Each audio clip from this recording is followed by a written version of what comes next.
respect to certain axis. Okay, and that axis will constitute as we call the plane of the symmetry.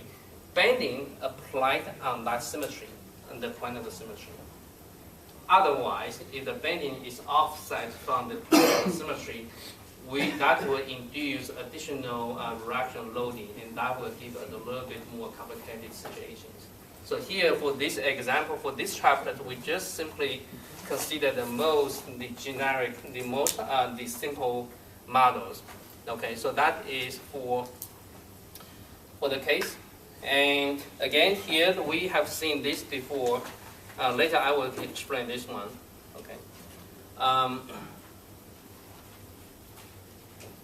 So now from this page onward, I can try to turn off the slides, and then I will work with you on the whiteboard to introduce the models.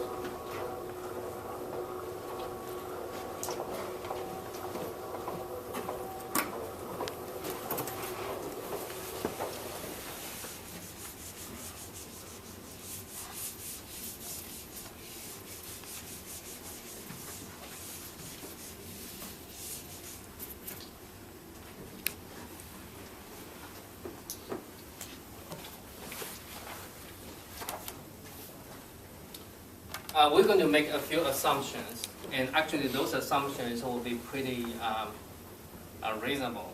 So for example, if we look at the front view, right now I think the purpose is I want to derive the formulas for the bending stress. And this is the first one. The second one I want to derive is the distributions of the bending stress in cross sections. So once we have all the information, we should be able to quantify all the calculations. So if we consider from the front view, of a beam. So the beam is uniform.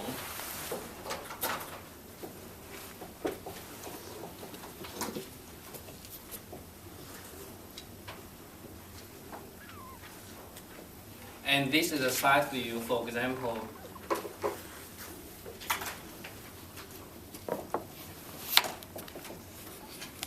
Okay, so from here you can see I draw it is such that it has the plane of the symmetry. This line of the symmetry to this side view, actually this represent is a plane in this viewpoint. Okay, and so for this case, we under the pure bending, for example, the bending is applied like this. On the two sides, the bending is equal in magnitude. So under these situations, this is a whole beam that will be curved up like this. Okay. And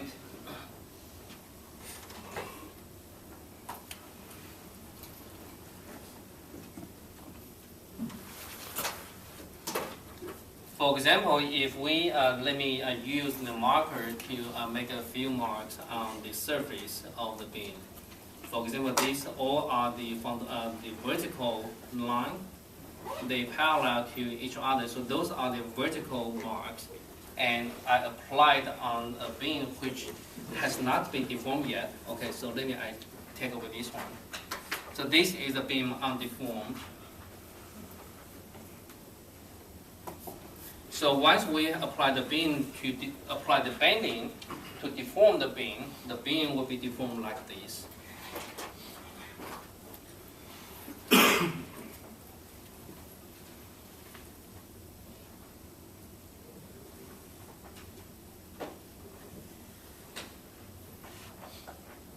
For example, let me pick up the rotation, the kind of curve up.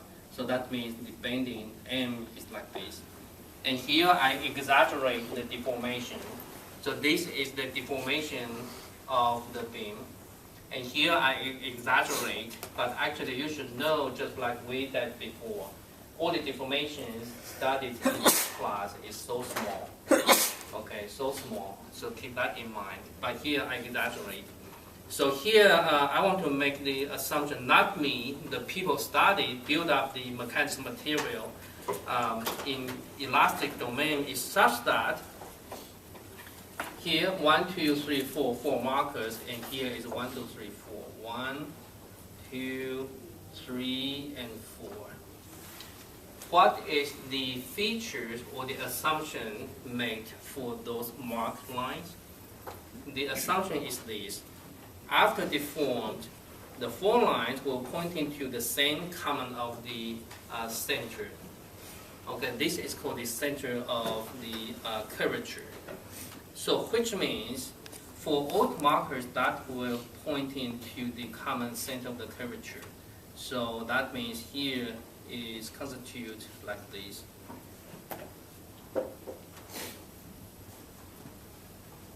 That means, in other words, this is the first assumption. In other words, is this: the top. If you would imagine on the top there's a fiber, on the bottom there's a fiber. This is undeformed, yeah.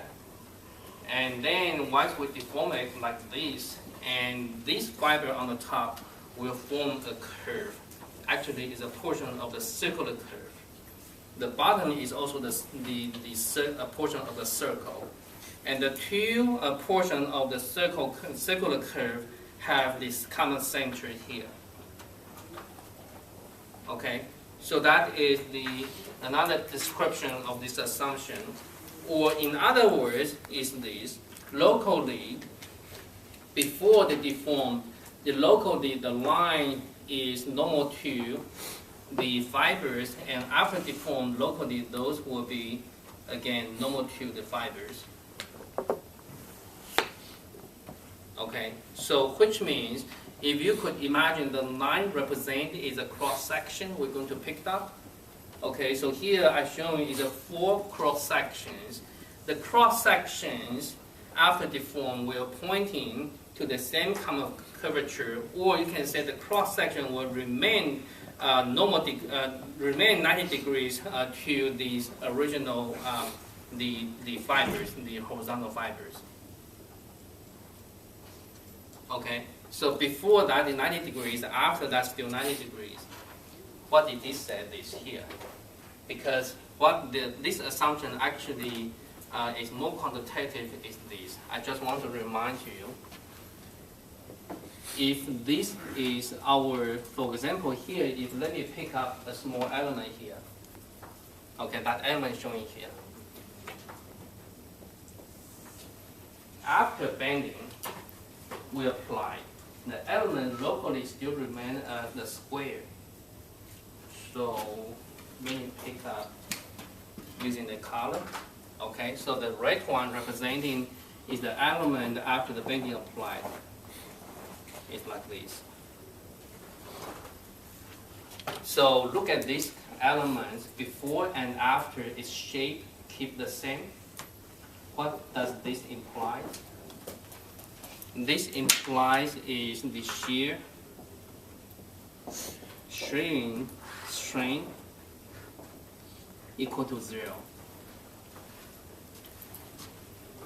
So actually, in one word, we make this assumption is this: we exclude the shearing, bending, the shearing deformation in the pure bending scenario. So once we study the pure bending, we only consider is a pure bending induced. We won't consider induced shearing.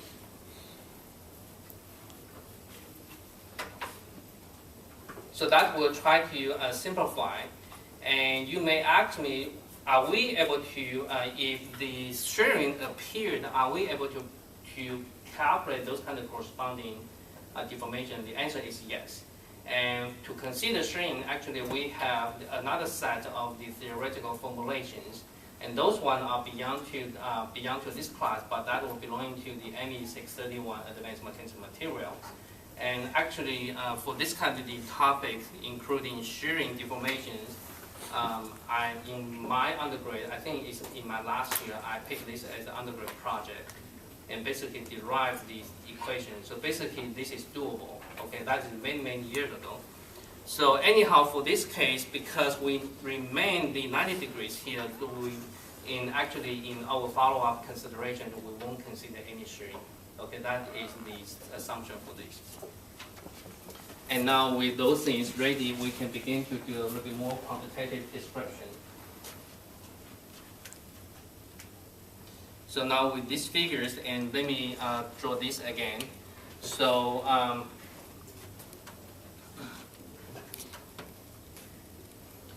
so let me put a label here. So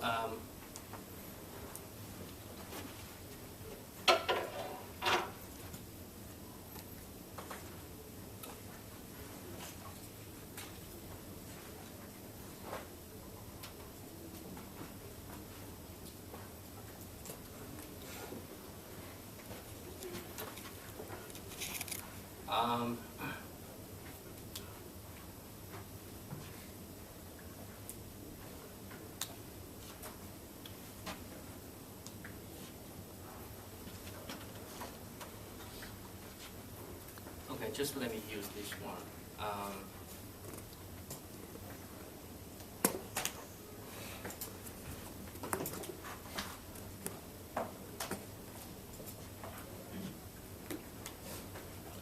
Wouldn't the angles be all equal? Those angles? Yeah. Those angles will depend. For example, if we take the equal space, then the angles should be equal. Right. Yeah. Okay, so if that is equal space, the angle should be equal. And that's your total. That's your total movement. Yes. Yeah. My next one is how can I proceed?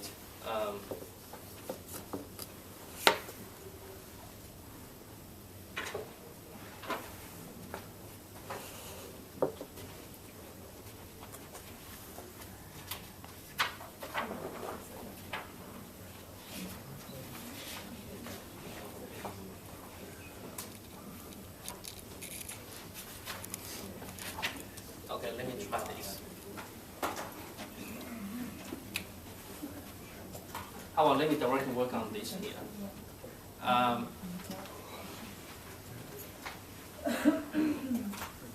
Here, let me do this one as well.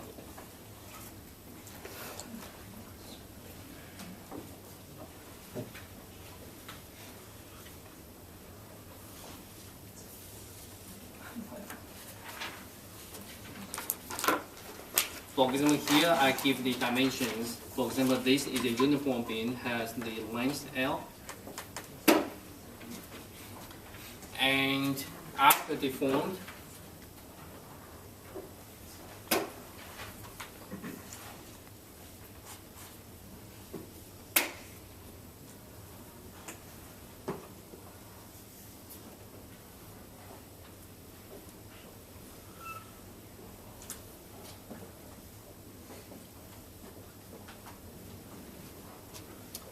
can you imagine for this model, if here we apply a pure bending to bend over an elastic model material, can you imagine the upper portion, the fiber on the top gets shortened, the fiber at the bottom get elongated, right? Because we bend like this. So basically here, the distance measured from here to here will be less than the original. So here you can see this one on the top here is let me use negative. That means the top fiber here get shortened, which means less than L. The bottom fiber here is get elongated, get stretched out, right? So now here you can see, let me pick up a fiber, for example, somewhere here. And the distance, for example, here is, I don't know that distance. For example, that fiber is here. There must exist a fiber. This fiber, you can see all the fibers above, all the fibers in these portions, for example, this one, all the fibers in these portions will be negative, which means get shortened. All the fibers in the lower portions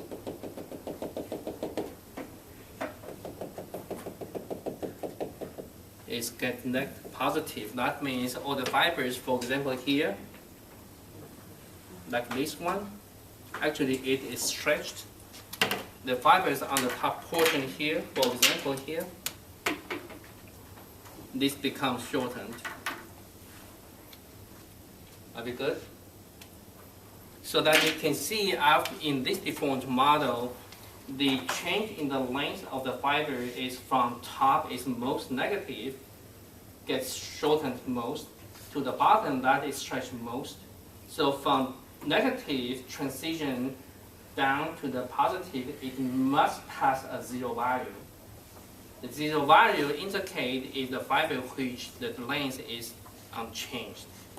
So let me erase this one. So if you draw this one with me, so probably we can draw one more time and not use that figures here. So this is undeformed. And this is deformed.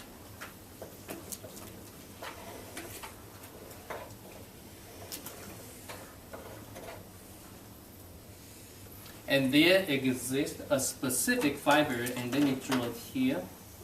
This fiber, after deform, actually, this fiber has the same length as this one, right? Because this fiber on the top is negative, which means get shortened, and the fiber at the bottom is positive, gets stretched. So change from the negative to 0 to positive, they must pass a zero value here. So again, in any models we have, if we bend like this, I bend like this, so from the top to down, they must have the certain fiber in between that has remained its length. This is a very, very important feature in building up this bending model. Okay, to recognize the existence of such spatial position, that is the key to all the remaining work. So here, let me designate this fiber has a spatial positions, which means the distance we call the radius. This is called the rho. This is the curvature radius of curvature of this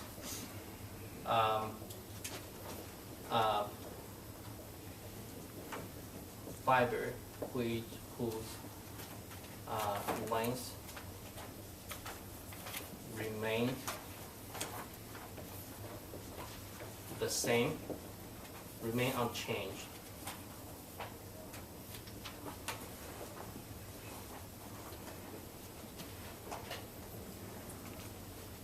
Okay, this is the center of the curvature here.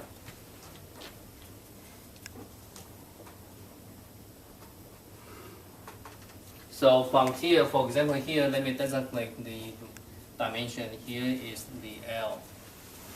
So from here, we can see using this, the deductions, we can see L will be equal to rho times, in this way we can define this angle.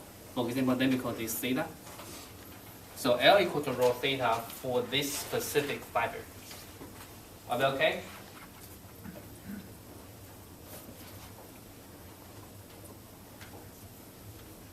Build upon these fibers, we can begin to describe the deformation in the beam. And again, using this figure here, the upper portions, let me highlight here, the upper portions will be negative. So that means all the fibers in the upper portion will get shortened. And all the fibers that lie in the lower portions, that will get the elongated. That means positive. So in this way, once we bend over a beam, and the beam actually will deform, and then there's two portions in the beam, and one portion will be in compression, one portion will be in tension. a fiber gets shortened, that means the fiber is under compression from our chapter 2 concept, right? So that means for this case, if we bend over, then the top portion will be in compression. And that compression actually is a normal compression, normal stress. The lower portion will be in tension. On the other side, if I bend over like this, then